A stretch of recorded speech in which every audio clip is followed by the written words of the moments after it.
Good morning, welcome to the ADS Securities Fundamentals Update. More and more economic releases from the U.S. raising more questions and more red flags. The weather warmed up recently, however, the economic releases continue to come in with a disappointment and contrary to expectation readings. Yesterday, there were around 10 economic data sets. Some of them came in with positive readings, while the key figures showed a sudden deterioration.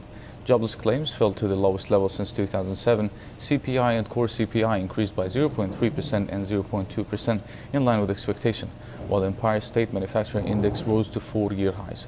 However, TIC long-term purchases showed us the biggest drop in 3 months. Capacity utilization rate also eased back to 78.6, but most importantly, the industrial production unexpectedly fell by 0.6%, while it had been anticipated to rise by 0.4%.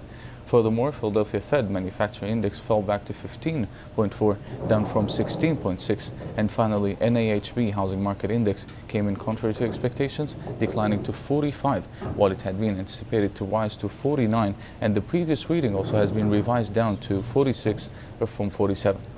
Despite the positive news from inflation, jobless claims, and the Empire State Manufacturing Index, the US dollar advanced for a limited time only before it fell back across the board. The reason behind the decline in the US dollar is basically the decline in the 10-year bond yields, which fell back below 2.5%, in addition to the disappointment of productions and the housing sector figures. And this is exactly what we have warned about it in our previous reports.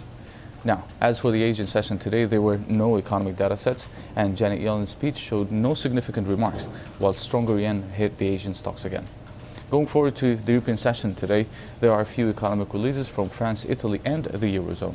France non-farm payrolls set to rise by 0.3% in Q1, comparing to the same rise in Q4 last year.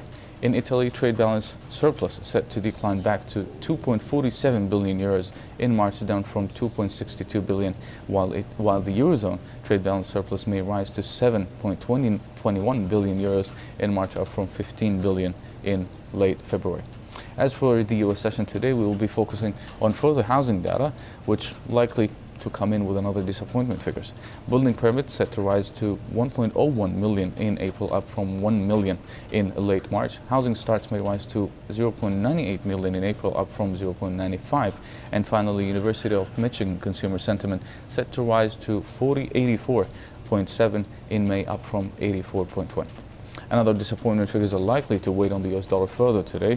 And this is it for today. You can follow us on our social media sites, Twitter, Facebook, and YouTube to get the latest economic releases, reports, and analysis. Thank you for watching. I'll see you once again next week. Have a good weekend.